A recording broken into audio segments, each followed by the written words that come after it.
In Revenge of the Sith, Yoda declares that Obi-Wan Kenobi is not strong enough to face Darth Sidious, insisting that he be the one to face the Dark Lord of the Sith, while Kenobi go to Mustafar to confront his fallen apprentice, and we know how things went from there. Anakin fell to Obi-Wan but survived and rose again as Darth Vader. Palpatine and Yoda ended their duel in a draw, leaving Yoda with little choice but to go into exile and Palpatine to rise as the Emperor of the new Galactic Empire. But what if things had gone differently? What if Yoda had accepted Kenobi's plea that he be sent to kill the Emperor? What if the two Jedi Masters swapped roles in Episode 3, Yoda venturing to Mustafar while Obi-Wan remained on Coruscant to face Darth Sidious? What's up guys, and welcome back to the channel for a new what if scenario, where in this video we will be analyzing the importance of Yoda's ruling that he be the one to face the Dark Lord of the Sith by exploring the potential ramifications had a different choice been made. Needless to say, the consequences of this choice by Yoda would be monumental. The decision would drastically alter the course of many occurrences, both in these present moments and far into the future. And so, without any further delay, let's answer the questions. What if Yoda faced Darth Vader on Mustafar? And what if Obi-Wan challenged Darth Sidious on Coruscant?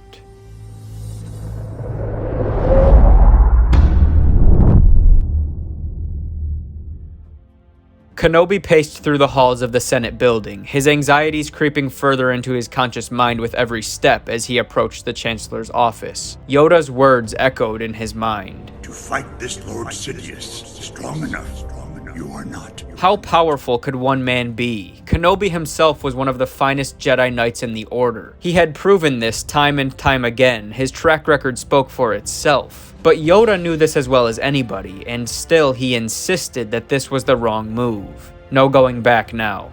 Yoda stood aboard Padme's ship, waiting for Skywalker to notice his presence. And when Anakin finally did look up, acknowledging the Jedi Master, his anger would rocket to new heights. How could she do this? How could she come here with him? There was only one logical reason. Yoda had come to kill him, and fully aware of that reality, Padme had led him here. Her choice had clearly been made, and now they would both pay the price.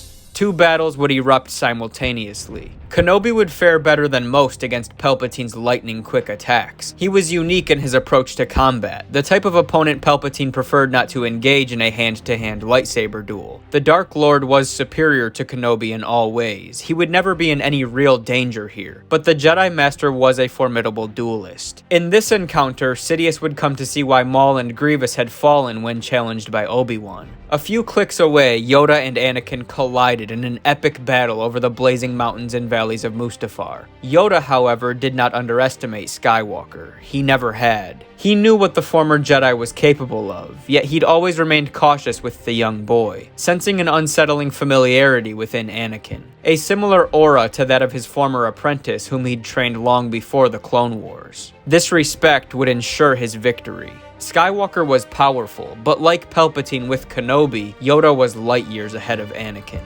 Now from here, there are two ways I could see this going. The first is that because Yoda would be so much more powerful than Anakin, and because Anakin held no ill will toward Yoda specifically, rather he'd just come to despise the entire Jedi Order, Anakin could be overpowered, talked down by Yoda, convinced to return, and eventually redeemed. But we have explored stories similar to this before, and I also think it's the less likely of the two potential avenues, because by this point, Darth Vader's turn is nearly complete, and I don't see Yoda's presence being enough to stop him. So for this video, we will be taking the darker, more tragic path. As the fight went on, Yoda would see that death was the only way this was going to end. Qui-Gon was wrong. The little boy from Tatooine was gone, and Anakin Skywalker was not the chosen one. Kenobi and Anakin would fall, master and apprentice being struck down by superior competition. Physically, they were nowhere near each other, but through the Force, they could sense one another now. Two brothers, wounded, sensing each other's pain from across the galaxy as they lay on the ground of their respective environments. Anakin would not regret what he had done on this day, only that he had been so foolish to engage Master Yoda the way he had. His death today would rob the galaxy of the justice he was still going to bring. He hated the Jedi for that, and above them all, he hated Obi-Wan. His former master lay on the floor of the Chancellor's office. His wounds were almost painless. His injuries were so bad that his mind couldn't even comprehend what had happened to his body. But that did not mean he would die a painless death. As Kenobi took his final breaths, his thoughts remained fixated on Anakin. He had failed everyone. Qui-Gon, Padme, Satine, he'd failed every system across the galaxy who believed in the Jedi. Every bit of work he had done in his entire life, all for none. He was not angry at his apprentice, he blamed himself. And now, he and Anakin would die together, ripped apart by the very thing they swore to destroy. Sensing the death of his new apprentice, Palpatine would be forced to adjust. This would not be an easy workaround. Darth Vader was his endgame. He'd groomed Anakin for his role for over a decade. He was not expendable like Maul and Dooku had been. Yoda had disrupted his plans, but for now, the odds were still tilted in his favor. The Jedi were on their heels. Soon they would all be dead. All but one of them anyhow. Yoda's victory posed major problems which could not go unaddressed. In the original timeline, Yoda declared that due to his failure to take down the Emperor, he had to go into exile. But in this case, Yoda and Darth Sidious have yet to square off, so there's no reason for Yoda to accept that the Jedi have lost. And while the death of Darth Vader does not halt the events of Order 66, it does eliminate the Emperor's most valuable asset going forward. So here we find ourselves at another crossroads. What are Yoda's choices? He can go back to Coruscant and attempt to take on Palpatine as he did in the original story, or he can disappear for a while, allowing the inevitable ascension of the Empire to take place. In my opinion, there's a decent chance that Yoda would simply return to Coruscant and engage the Emperor. For all intents and purposes, the duel would end in a draw, just as it did before, and Yoda would go into exile, only this time Obi-Wan was not around to take care of Luke, and so Yoda may take one of the Skywalker twins with him, which is a potentially very interesting scenario, but it's also sort of a completely different topic that we could potentially make a whole different series on, so let's instead go with the latter option, on the premise that after going to destroy Darth Vader, Yoda has lost the small window of time he had to engage Sidious before the clones arrived to support their new leader. Facing Sidious alone was a daunting task in itself, but taking him on with the support of the clone army was downright foolish, especially given the amount of energy he had just expended in his duel with Darth Vader. So instead, Yoda would retreat for a short time, but his endgame would be different. The elimination of Darth Vader leveled the playing field enough for it to make sense for Yoda not to go into complete exile. After all, he had not had his chance to face the Emperor yet, and with Vader and Kenobi gone, Yoda and Darth Sidious now stood on a clear crash course for a battle that will ultimately determine the galaxy's fate. But the Emperor had an army. Yoda too would need support if he was to emerge victorious. And so, under the guidance of the Force, the Grand Master would search for survivors. For many weeks, his calls would go unanswered, until one night he happened upon a familiar presence. It was a Jedi. She would claim otherwise now, and perhaps she was wise to do so given the galaxy's new outlook. But to Yoda, Ahsoka would always be a Jedi.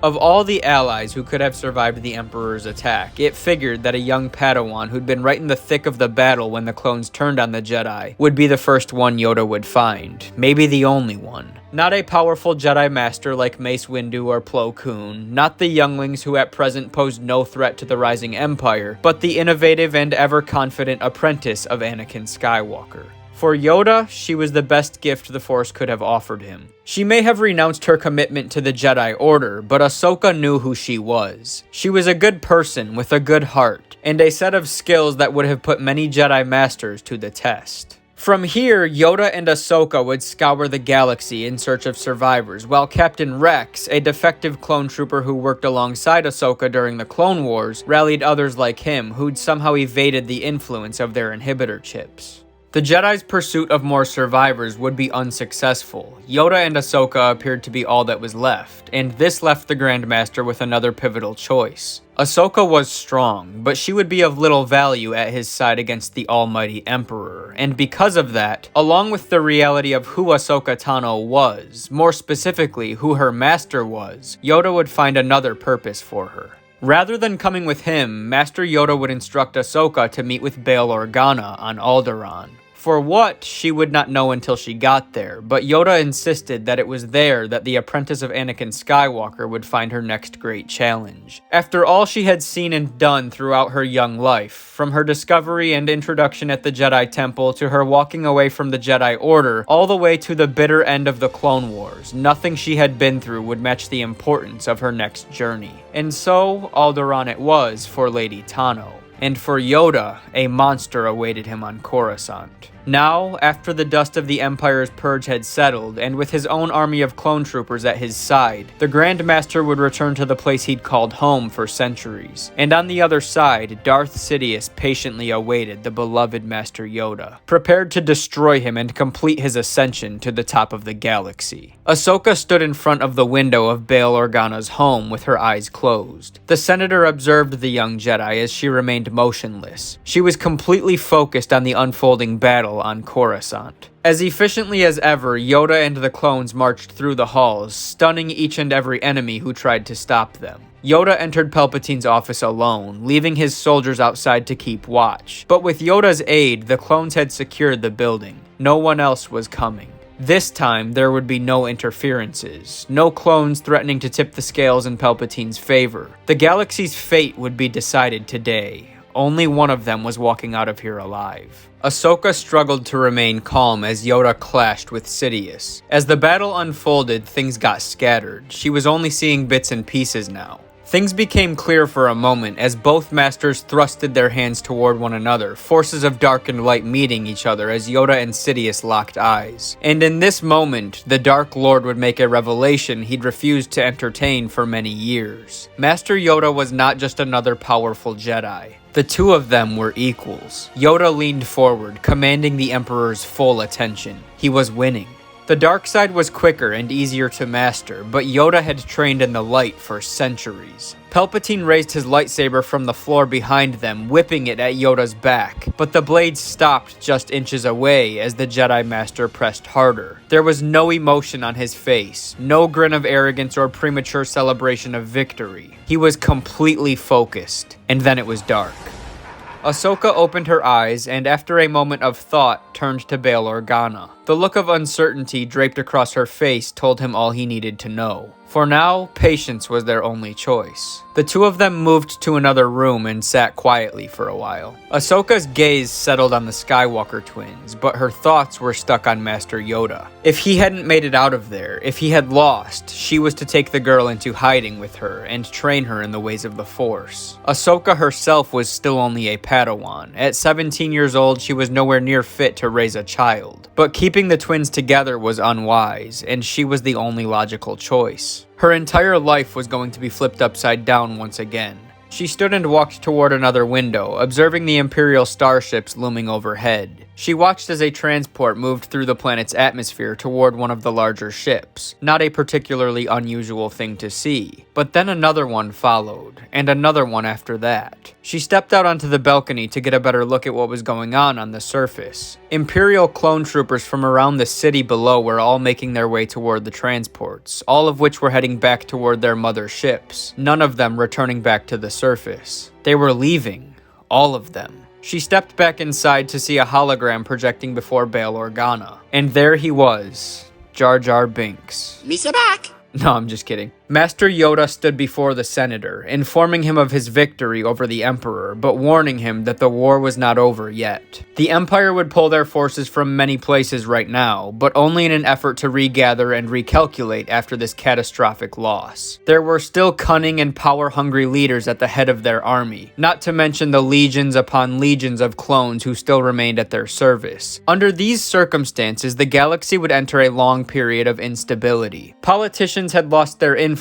The people had lost faith in their leaders and in the Jedi. The Jedi themselves were still all but wiped out, and with the destruction of the Sith, the very backbone with which the Empire had been constructed was suddenly ripped away. There would be no law, no order, just trillions of scared people desperate to find a way in this new galaxy. New heroes and villains would emerge from all corners of the galaxy, and familiar faces with no allegiances to either side, like Maul and Boba Fett, may emerge as key players. In time, other surviving Jedi like Kanan Jarrus and Cal Kestis would emerge, and with the Skywalker twins at the heart, the Jedi Order would be rebuilt. But this time with a newfound wisdom and humility that only an event like Order 66 could have brought. In the most tragic way, the Sith had saved the Jedi from their own corruption, granting them a fresh start. With Yoda and Ahsoka at the helm, the Jedi Order would be remade with a different vision than before. The Jedi would take a much simpler approach to the Force and to their very way of life. Together, Luke and Leia Skywalker would become powerful Jedi Knights, eventually climbing to the rank of Master, and even succeeding Yoda as the heads of the new Jedi Order. And on that note, this alternative timeline draws to a close. In the end, the deaths of Obi-Wan Kenobi and Darth Vader were devastating for both sides, but ultimately, it is my opinion that Vader's death would be far more crushing for the Empire than Obi-Wan's death for the Jedi. As Palpatine's most prized possession, and as one of only 2 Sith in the galaxy, the loss of Darth Vader this early on in the Empire's rise is simply too devastating. And so while things could have played out in a million different ways than the possibility that I have just laid out here, I do think this is one way that things could have gone. Could the Empire have still risen like they did in the original timeline? Sure, but is that a guarantee? Absolutely not. As I made my way through this story, I felt it was important to emphasize the importance of Darth Vader's death.